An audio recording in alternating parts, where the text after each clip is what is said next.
nascer de novo, lembramos de um personagem. Mas antes de adentrarmos a esse personagem, eu recentemente estava lendo um livro e algo da passagem desse livro me chamou muita atenção.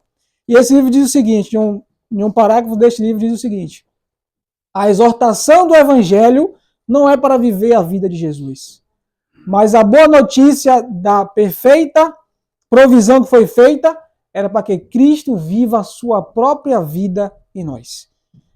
A grande diferença entre essas duas experiências é a diferença entre o fracasso e o sucesso na vida cristã. Não sou eu, mas é Cristo. Que Deus ele seja louvado por cada um de vocês que esteja aqui nessa manhã. E eu peço que vocês, ao estarem ouvindo essa mensagem de hoje, orem. Orem para que Deus e o seu divino Espírito coloquem as palavras deles nos meus lábios. Que não fale eu, mas sim Cristo. Eu queria antes pedir que vocês abrissem suas Bíblias no livro de 1 Samuel.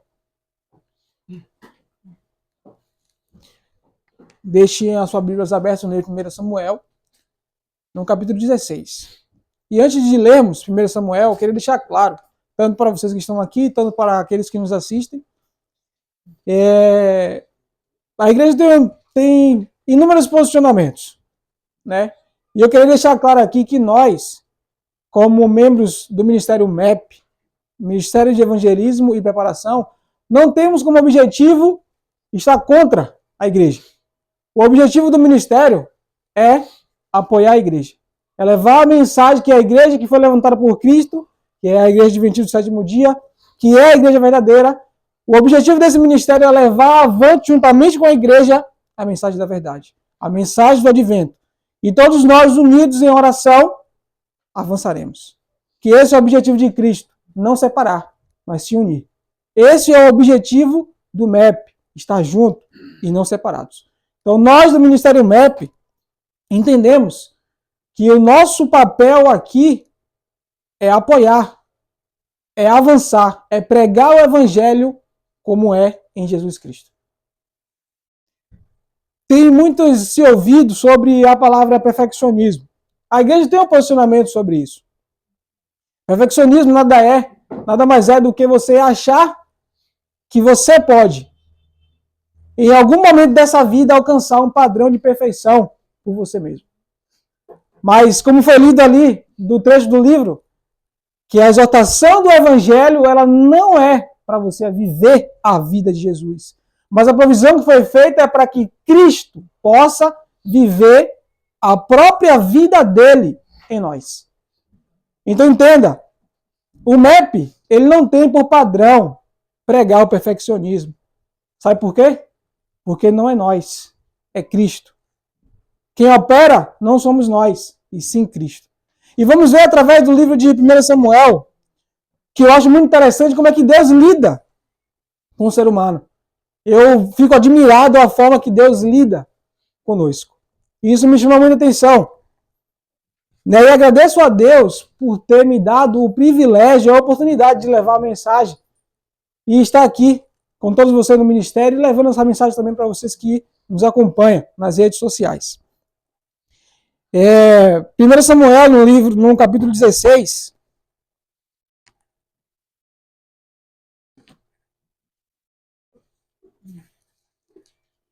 parece que todas as coisas corroboraram para essa mensagem hoje, né? E a gente falou um pouco sobre o casamento, onde o homem ele acaba tendo um pouco, olhando a visão exterior, né? Mas vamos equilibrar as coisas e entender que tanto o homem quanto uma parte das mulheres também vem assim.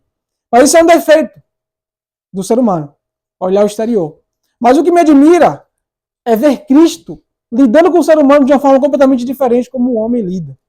E isso me chama a atenção quando ele escolhe um rei. Quando o povo quer um rei. Deus ele queria lidar com o povo, cuidar do povo, como ele sempre fez, desde quando ele criou o ser humano. O objetivo de Cristo era ele cuidar de mim e de você. Não tem alguém para poder lhe ordenar, lhe dizer o que fazer. Não, esse não é o objetivo de Cristo. Mas o povo estava pedindo. Então o povo queria um rei. E escolheu o primeiro rei, Saul. Que embora no começo ele estava andando ali de acordo com o que Deus tinha estabelecido, mas chegou um determinado momento onde a Saul ele fez coisas que não eram agradáveis ao Senhor. Então Deus ele precisou levar o percurso dessa decisão que o povo outrora tinha tomado de ter um rei e estabelecer outro rei. E esse segundo rei a gente conhece, o dele é Davi. 1 Samuel, no capítulo 16. Não vai me dizer que não estava gravando, né?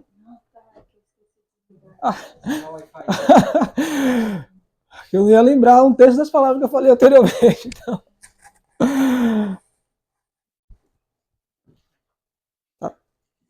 1 Samuel, no capítulo 16.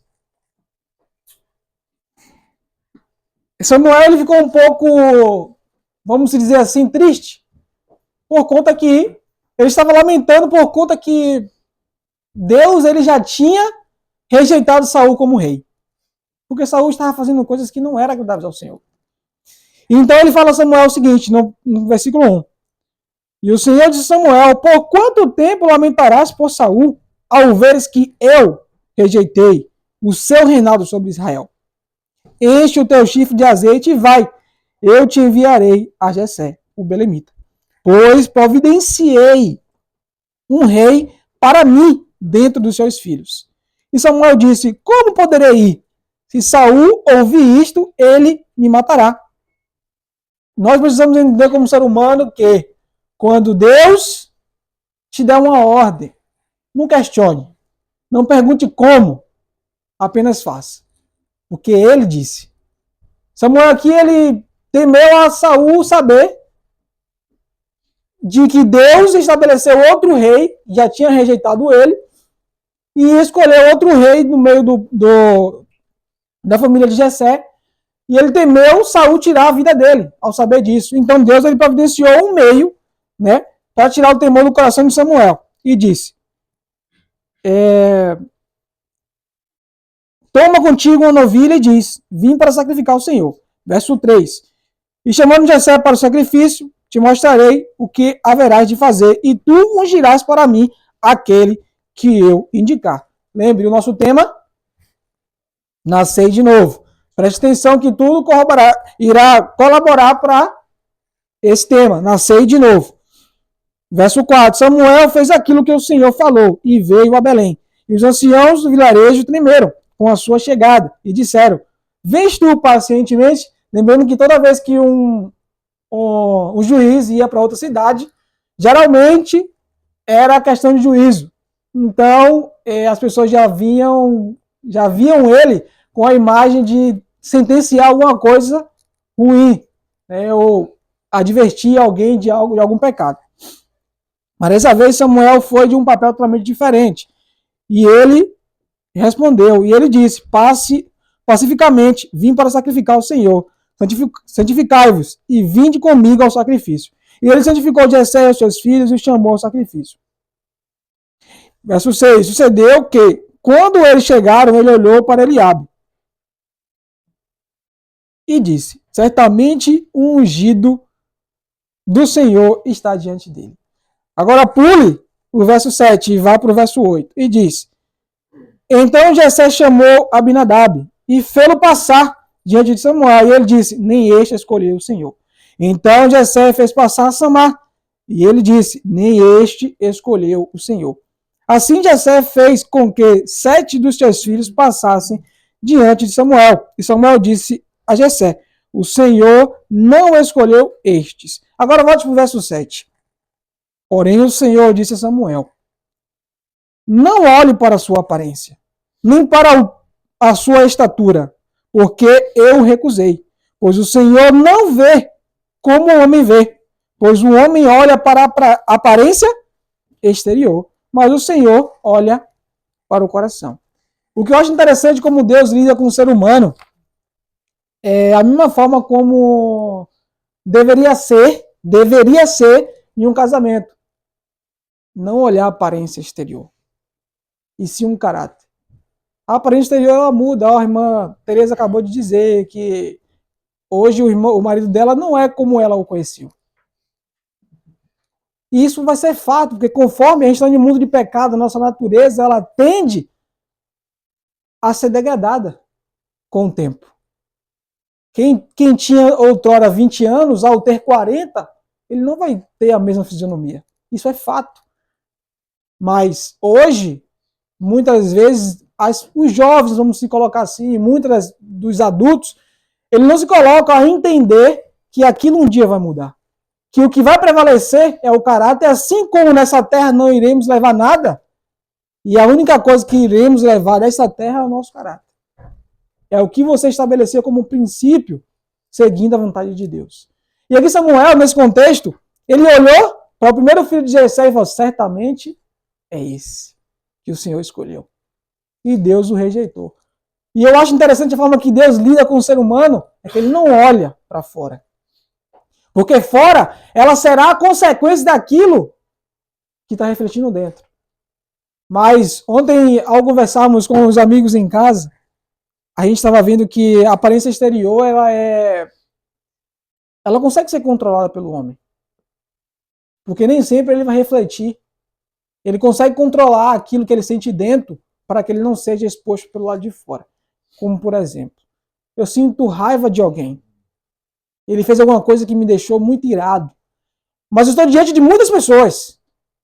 E eu não quero dar a entender porque eu tenho ali uma reputação diante daquelas pessoas a qual elas não me vê revelando aquele tipo de caráter. Ela não me vê irado. Aquela pessoa não costuma me ver irado, não costuma me ver revoltado. Ela costuma me ver uma pessoa paciente, tranquila e calma. Mas eu me lido com a situação onde alguém me ofende. E eu não posso, diante daquela multidão de pessoas, me expressar o que dentro eu senti pelaquela pessoa, que foi raiva. Porque eles vão olhar para mim e ver, pô, esse não é o Elias que eu conheço. Então a aparência exterior, muitas das vezes, ela pode, sim, ser controlada pelo ser humano. Porque eu posso controlar a raiva para não ser exposta exteriormente. Mas só que, quando você lida com a situação onde o seu interior ele reflete aquilo que é Cristo, ele faz em você, o exterior ele é automático. Veja bem, César e Deus. César ele representa o poder civil. E Deus representa o poder moral, a classe moral. E César, a classe que é a política civil. Ou seja, César tem ali por característica o ser humano, ele vai lidar, ele é um cara que não deve pagar as contas de luz dele em dia, ele não rouba nada de ninguém, ele faz tudo o que é politicamente correto. E Deus é o moral, ele lida com o moral. Ou seja, se você é uma pessoa moral, você automaticamente você vai ser uma pessoa civil. Porque não tem como você, mas só que se você for uma pessoa civil, nem sempre você vai ser uma pessoa moral. Ou seja, tem pessoas que é politicamente correto que ela não mata, ela não rouba, ela não adultera. Mas isso não quer dizer que ela é uma pessoa moral. O exemplo que ontem eu tive de uma história é que um certo homem, ele estava em um restaurante diante de várias pessoas, e no meio desse restaurante um homem perdeu algo de muito valor. E esse algo de muito valor ele achou, encontrou e devolveu para aquele homem. Para o dono. Ele devolveu para o dono. Isso é um ato moral, não é? Você não é uma coisa que não é sua. Você devolveu para o dono. Você achou, não é seu, devolvi. Mas só que aquela situação virou manchete. Porque não era algo comum ver alguém de honestidade. Mas o que aconteceu? Quando era para aquilo ser gravado, para colocar nas páginas dos jornais, aquele homem se recusou. Falou, não coloque. E as pessoas acharam estranho, pô, você fez um ato de bondade, você devolveu algo que não era seu. Isso é raro. Por que você não quer? Não, porque a mulher que está sentada comigo ali não é a minha esposa. Ele é um cara moral ou um cara civil? Você consegue entender? Você consegue expressar Você consegue controlar o percurso das coisas de forma exterior. Mas e a moral?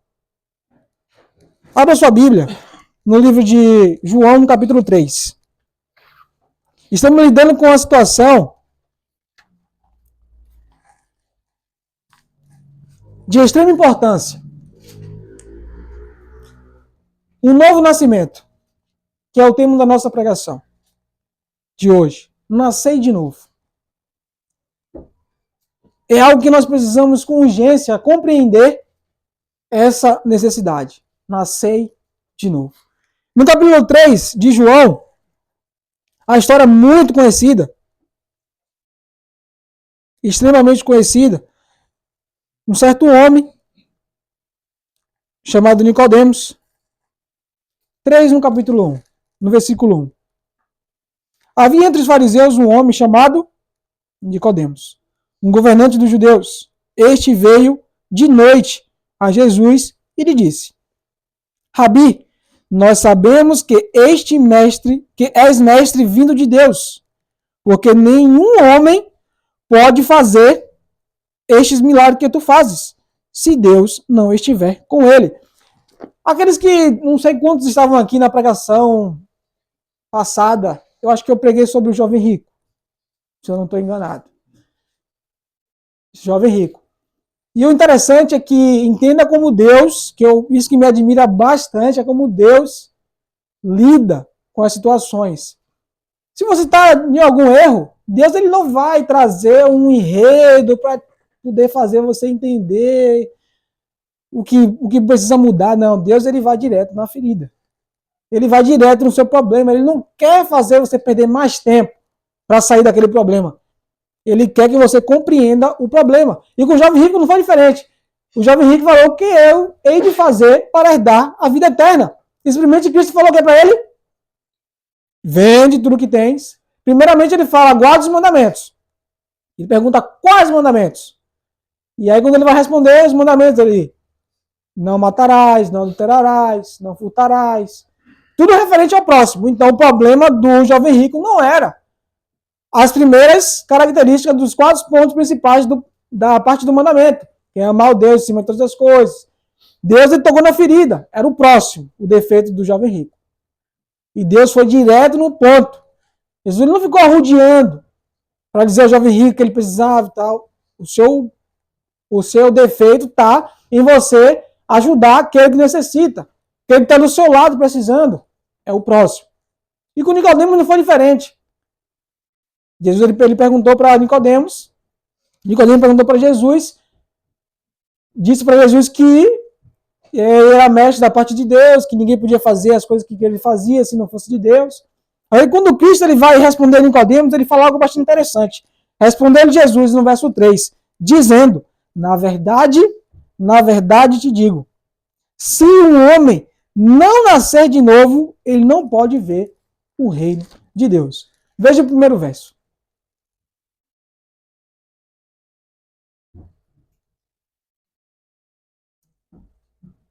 Eu vou ler, eu não sei quantos vão conseguir observar ali. Dá de ver? Tá, mas aí eu vou. Vocês acompanham ali, eu acompanho um tempo porque eu não tive como digitar, faltou luz, o negócio foi meio complicado ontem. Mas das outras nações, 168 fala: Jesus fixou os olhos no visitante, como se lhe estivesse lendo a alma. Na sua infinita sabedoria, viu diante de si um indagador da verdade. Como Deus ele lida com o ser humano, isso para mim é sobrenatural. Ele não olha para o seu exterior. Ele olha para o seu interior. E assim foi com Nicodemos. Ele olhou, fixou os olhos de Nicodemos, como se estivesse lendo o mais íntimo da sua alma. Viu ali o indagador da verdade. Nicodemos, um homem politicamente correto, zeloso com as obras do templo. Vamos ver o próximo texto. Olha o que diz. Fariseu estrito, orgulhado das suas boas obras, era largamente estimado pela sua beneficência e liberdade na manutenção do serviço do templo e sentia-se seguro do favor de Deus. Ficou assustado ante a ideia de um reino demasiado puro para ele ver no seu estado atual. Em virtude do seu nascimento como israelita, Entretanto, considerava-se seguro de um lugar no reino de Deus. Achava-se não precisar de nenhuma mudança. Daí a sua surpresa ante as palavras do Senhor, do Salvador. Ficou irritado por sua íntima aplicação a si próprio. Ele ficou irritado, ele não aceitou como deveria, a princípio, a palavra do Senhor. Estrito, orgulhava-se das suas boas obras, cuidava do templo, manutenção. Não achava ele que precisava mudar alguma coisa. Ele estava convicto de que ele tinha uma parte no céu. Ele estava ali ciente, pô, tudo que eu estou fazendo aqui já é o suficiente. Eu cuido bem do templo, eu dou as minhas ofertas, as obras que eu faço são politicamente corretas, são boas obras, não maltrato ninguém, não faço nada de errado. Mas quando Deus, diante dele ali, Cristo, fala para ele, se o homem não nascer de novo, ele não pode ver o reino dos céus.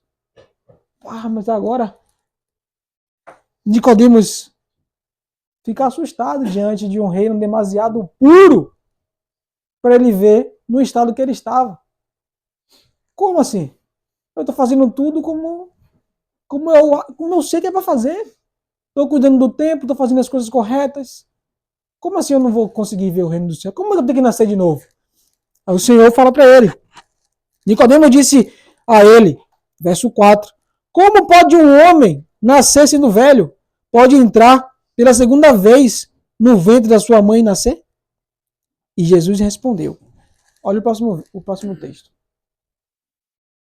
A inclinação da carne é inimizade contra Deus, pois não é sujeita à lei de Deus, e nem em verdade o pode ser. Romanos 8:7. Do coração procedem os maus pensamentos, mortes, adultérios, prostituições, furtos, falsos testemunhos e blasfêmia. Mateus 15:19. A fonte do coração se deve purificar para que a corrente se possa tornar pura. Aquele que se esforça por alcançar o céu por suas próprias obras e observar a lei, está tentando o impossível. Não há segurança para uma pessoa que tem a religião meramente legal, uma forma de piedade. A vida cristã não é uma modificação ou melhoramento da antiga, mas uma transformação da natureza. Tem lugar a morte do eu e do pecado e uma vida toda nova. Essa mudança só se pode efetuar mediante a eficaz operação do Espírito Santo. Ou seja, quando você encontra Cristo, a vida que você tinha, ela não vai ser melhorada. Cristo ele não vai procurar uns ajustes para fazer, pô, acho que você estava bom nesse quesito aqui, eu vou deixar. Esse aqui pode melhorar um pouco. Não, você morre completamente. Gálatas 2:20. Estou crucificado com Cristo. Já não vivo eu, mas Cristo vive em mim. E a vida que eu vivia, outrora na carne, vivo-a pela fé no Filho de Deus, que tanto amou e assim mesmo se entregou por mim. Você morre. Quando você se encontra com Cristo, a vida cristã não é uma modificação, um melhoramento da antiga, mas uma transformação da natureza. Tem lugar a morte do eu e do pecado. Olha esse texto. 2 Coríntios 5:17. Olha o que diz.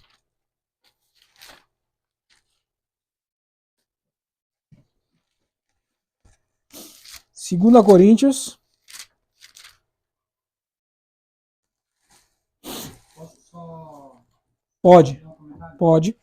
Pelo que dá a entender nesse texto aí, é que as nossas obras não são aceitas. Não. É a de Cristo aceita. Justamente. Na nossa vida. Uhum.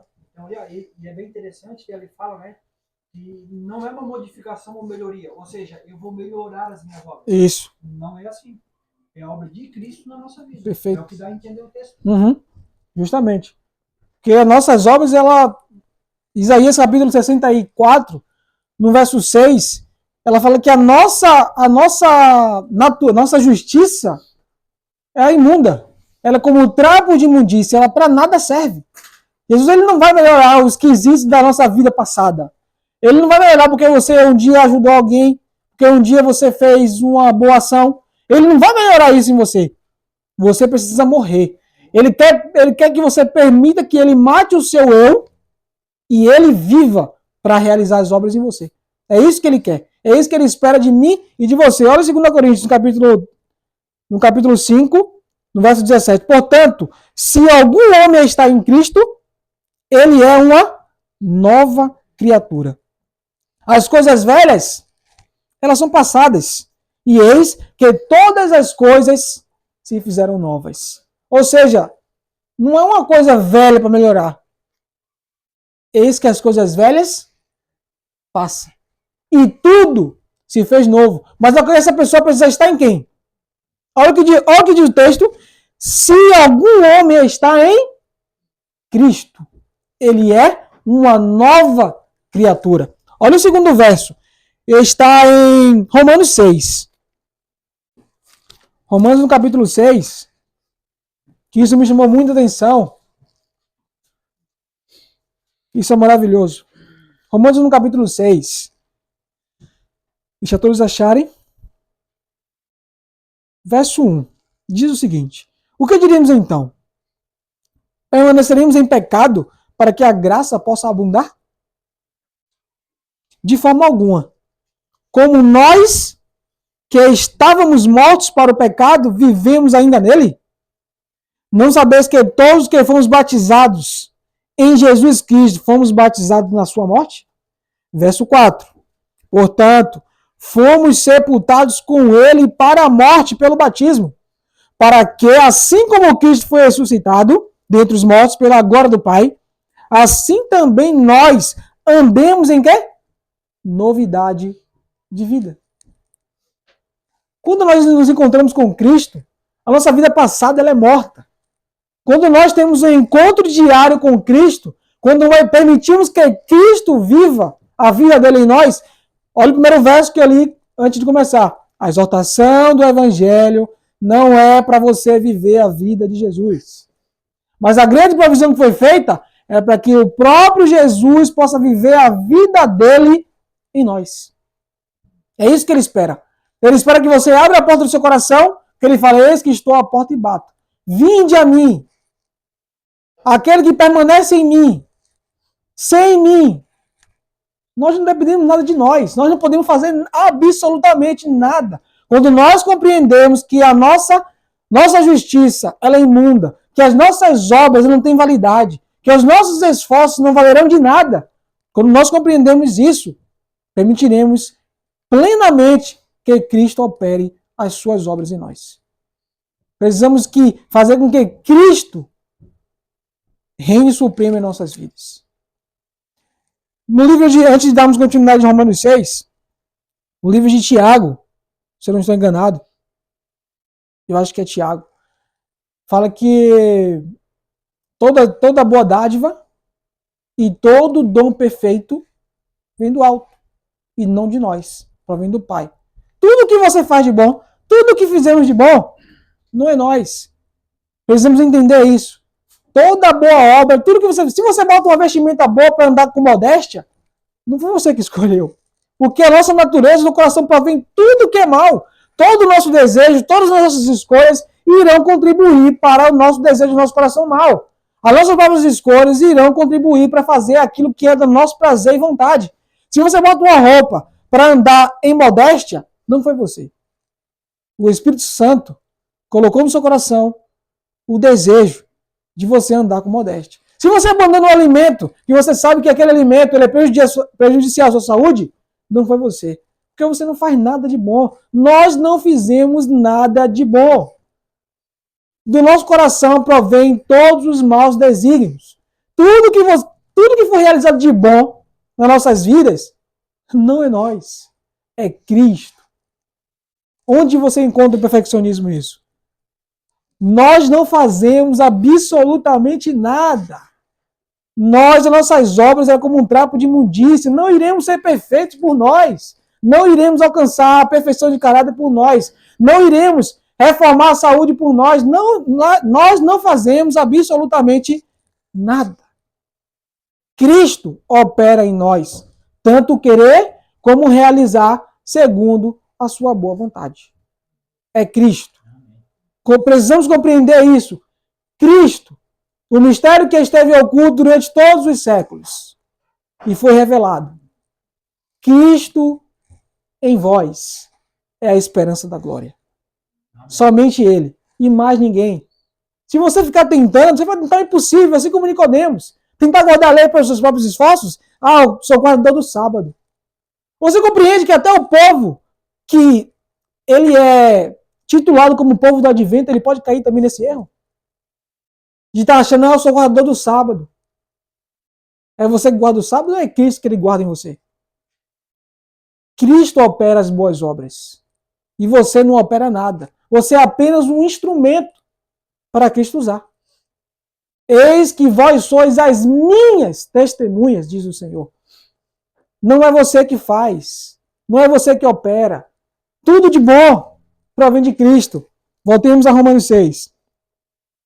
No verso 7. Diz o seguinte, porque aquele que morreu está liberto do pecado. Ora, se morremos com Cristo, cremos também que viveremos com Ele.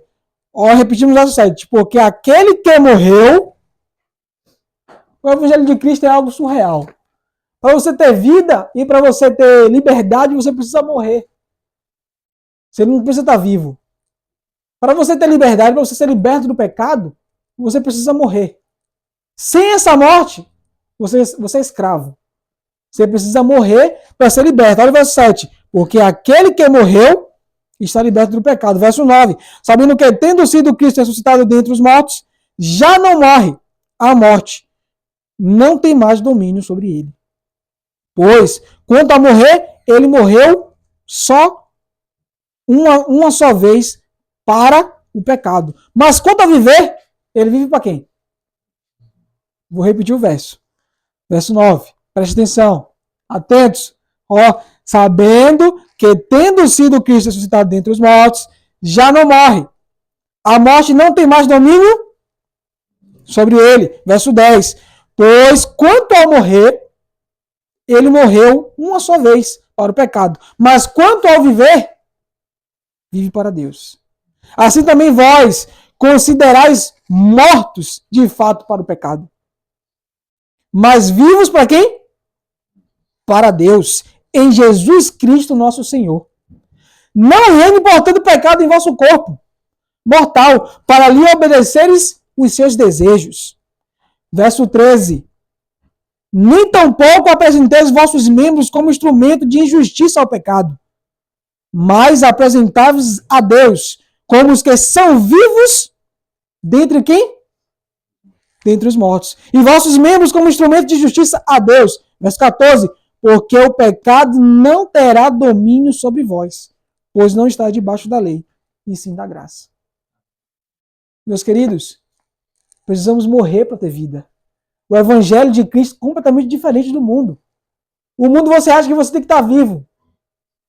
E você vai vencer, e você vai superar os obstáculos. Não, o Evangelho é diferente. O Evangelho você precisa morrer. Você precisa matar o seu eu. Você precisa subjugar as suas próprias escolhas para que Cristo reine em você. É completamente diferente o Evangelho. Você não faz nada. Você é apenas um instrumento. Você deixa Cristo fazer. Você permite Cristo operar em você. Vejamos o próximo texto. O novo nascimento é uma experiência rara nesta época do mundo. Esta é a razão porque há tantas perplexidades nas igrejas. Muitíssimos, que pretendem ter o nome de Cristo, não estão santificados e são ímpios. Foram batizados, mas foram sepultados vivos. Não morreram para o eu, portanto, não nasceram para uma vida nova com Cristo. Irmãos, estamos cheios de aparências exteriores. Precisamos compreender a necessidade de morrer para viver. Precisamos morrer para a nossa própria vontade e viver para Deus. Essa é a essência do Evangelho. Você não faz nada. Você não tem condições de fazer nada. Aquele que acha que tem, aquele que acha que sabe alguma coisa, cumpre saber ainda como convém. A palavra de Deus, ela qualifica o ser humano como menos do que nada. Você consegue entender o que é isso? O que é nada? É simplesmente nada. É algo insignificante. Você precisa entender que naquele grande dia, se você se perder, você não vai poder questionar, pô, mas Deus, mas foi fulano. Não, você escolheu. A escolha foi sua. Você não permitiu todas as vezes que Deus estava batendo na porta do seu coração. Você não permitiu todas as vezes que Deus queria te mostrar o caminho. Este é o caminho. Andai por ele. Você não permitiu todas as vezes que Cristo quis te levar para o caminho certo e você quis ir no caminho errado. A liberdade é você poder escolher. Esse é o livre-arbítrio que Deus nos concedeu. É escolher. Cristo é a nossa justiça. Cristo é o nosso Salvador. Cristo é o suficiente para mim e para você. Mas você precisa aceitar esse Cristo. Você precisa aceitar as obras desse Cristo. Entendeu? Não é simplesmente você querer ir... Pô, mas ele poderia escolher se ele sabe que o melhor para mim... Mas você tem que permitir ele escolher. Não é você querer escolher e achar que aquilo que você está escolhendo é o que Deus queria. Eu bem sei os pensamentos que eu tenho para vocês. É pensamento de paz e não de mal, para dar a cada um de vocês o fim que desejas. Aquilo que você não vê como bondade, que é o que Deus já viu lá na frente que vai ser melhor para você, ele quer te conceder. Mas ele quer primeiro a sua permissão. Isso para mim é um poder surreal que Deus concedeu a mim e a você. O poder de escolha. Porque muitas das vezes nós tendemos a escolher aquilo que é melhor para mim. Eu acho que isso aqui é melhor. Então vou escolher isso daqui. Mas esse melhor você já teve ciência se é de acordo com a palavra de Deus, porque ele se revela aqui, ó. É aqui que ele se mostra. Para mim e para você. Quando essa palavra é aberta, é o próprio Cristo está falando para mim e para você. A gente precisa entender que quando abrimos essa Bíblia aqui, ó, a palavra do Senhor, eu não posso delegar a mensagem que sai para mim. Fala, pô, eu acho que essa mensagem aqui se encaixa com o irmão Edson. Acho que nem é para mim, não. Não, isso aqui não é para mim, não. Isso aqui é para o irmão César. Para mim, não. É para mim. Quando eu abro e leio, essa palavra é para mim. Não preciso ficar olhando naquela e qualificar. Pô, acho que se encaixa melhor com fulano. Aquela passagem. A gente olha pessoas fazendo barbaridades, matando, estupando. E a gente fala, pô, esse cara é um miserável. Você vai para analisar que a mesma natureza dele é a sua? A mesma natureza é a nossa? É igual a natureza? Que a gente só não faz aquilo porque a gente permite que o Espírito Santo trabalhe na nossa vida e a gente não se leva a esse extremo? É a mesma natureza. E você já viu que Cristo olha para mim, para você e para essa pessoa da mesma forma? Cristo ele olha para aquele estuprador, aquele assassino, da mesma forma que ele olha para mim e para você. Porque todo mundo para ele é igual. Cada um ele vai ser culpado vai ser julgado pelas suas obras. Isso é fato. Mas o amor, ele não é maior para Edson e menor para mim. Ele não é maior para Hilton e diferente para Isaías. O amor é igual. O amor de Cristo, ele é igual para todos nós. Ele não mede. Ele não mede. Aquele que faz a sua parte, ele vai ser retribuído conforme aquilo que você está aceitando Cristo viver em sua vida. Isso é fato. Mas a pergunta é, você está permitindo que ele te faça você nascer de novo? Ou você está querendo indagar, assim como Nicodemos? Querendo perguntar como você vai poder fazer? Você ainda não compreendeu que as suas obras não têm validade nenhuma? Você já entendeu que o seu esforço, por mais tenso que você possa fazer, não vai valer de nada? Isso não é contado? Que é somente a justiça de Cristo que é suprema. Ela é a única que vai ser contada. A única. Aquilo que a lei requer é justiça perfeita. E você e eu jamais vamos alcançar esse padrão por nós mesmos. Jamais. Não vamos conseguir alcançar esse padrão por nós mesmos. A lei quer justiça perfeita. Em algum momento da sua vida você pecou, eu também. Então já estamos desqualificados aí. Não existe um que se fez pecado por nós, mas não cometeu pecado. Essa justiça é a perfeita. E Cristo, e essa justiça, quando Deus ele olhar para mim, quando eu permitir que Cristo viva essa justiça em mim, ele não vai ver eu, não vai ver Edson, não vai ver Ailton, ele vai ver Cristo. Ele vai ver a justiça perfeita de Cristo. Ele é aceito. Esse sim é aceito, porque ele tem a justiça de Cristo. Ele permitiu que essa justiça, que a justiça dele fosse subjugada, que o eu dele fosse morto e que Cristo reinasse. Ele não vai ver eu, Não vai ver você. Ele vai ver Cristo. Porque você permitiu. Será que nós estamos nascendo de novo? E a gente pensa, hoje eu tenho que nascer. Mas e amanhã?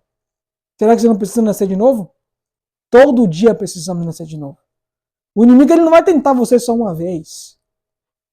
Ele não vai tentar. O perfeccionismo é algo interessante, porque ele chega a dizer que vai chegar um momento da vida dele aqui que ele não vai ter nem. A tentação não vai ter nem mais esforço sobre ele. Irmãos, enquanto nós vivemos nessa terra, estamos sujeitos ao pecado. Mas enquanto cedermos à vontade de Cristo, ele vai vencer o pecado em mim e você. Consegue compreender? A justiça de Cristo ela é perfeitamente completa para eu e você sermos vencedores. Olha o próximo texto. Está em 1 Pedro. 1 Pedro. Na verdade não, Romanos, perdão. Romanos capítulo 2. Volte só um pouquinho. No verso 28 e 29 diz o seguinte. Porque não é o judeu o que o é exteriormente, nem é circuncisão que é exteriormente na carne. Verso 29. Mas é judeu o que o é aonde? No interior. E a circuncisão é a da onde? A do coração. Pelo Espírito e não pela letra, cujo louvor não é de homens, mas de Deus. O que Deus quer de mim e de você é um coração transformado. O que Deus quer de mim e você, o exterior, entenda, ele vai refletir automaticamente quando o interior for Cristo. O exterior, ele vai ser supremo, ele vai demonstrar automaticamente, não precisa se preocupar com o exterior. Por quê? Quando Cristo reinar supremamente em nossos corações, o exterior, ele vai ser automático. Vai vir a modéstia, vai vir a alimentação, vai vir a música. Entendeu? Você vai aprender, Cristo vai te ensinar e vai viver em você, vai fazer com que todos os seus desejos carnais sejam mortos, subjugados. Você não vai sentir desejo de vestir uma roupa secular, porque Cristo vai estar no seu interior. Cristo ele vai viver plenamente aquilo que nós temos hoje como politicamente correto interiormente, porque hoje tem se denotado uma questão de enfatizar as obras exteriores. Quantas vezes ao batismo foi nos ensinado a não beber, a não fumar, quando foram batizados? Quando a gente foi batizado nas águas, descemos nas águas batismais, quantas vezes foi nos ensinado que matar era errado, que beber era errado, que fumar era errado, e a gente deveria se afastar de meios seculares? Isso aí foi ensinado. Para mim foi ensinado. E eu acredito que vocês que são mais velhos, com certeza, foi ensinado. Mas quantos de vocês foram ensinados que vocês precisam morrer para vocês mesmos? Quantos de vocês foram ensinados que o seu eu precisa ser subjugado e a vontade de Cristo é suprema? Quantos de vocês foram ensinados que do coração provém toda a maldade e que esse coração precisa ser dia a dia transformado por Cristo? Isso é pouco ensinado. Porque hoje o que tem se levado em consideração é as obras exteriores. É você se vestir bem. É você ter uma boa alimentação. Isso é importante? Muito importante. Mas o que vai adiantar se o seu coração não está...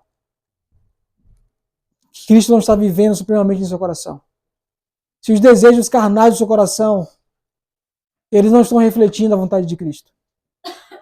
Olha o que diz no livro de 1 Samuel, no capítulo 10.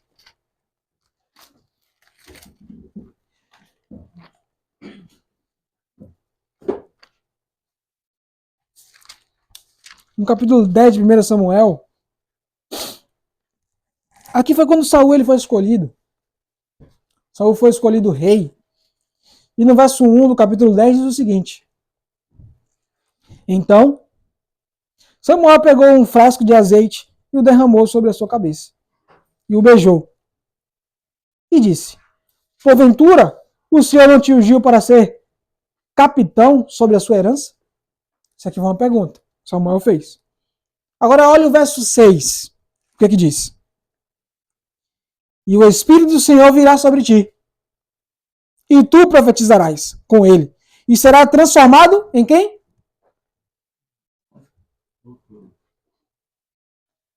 Eu vou ler de novo.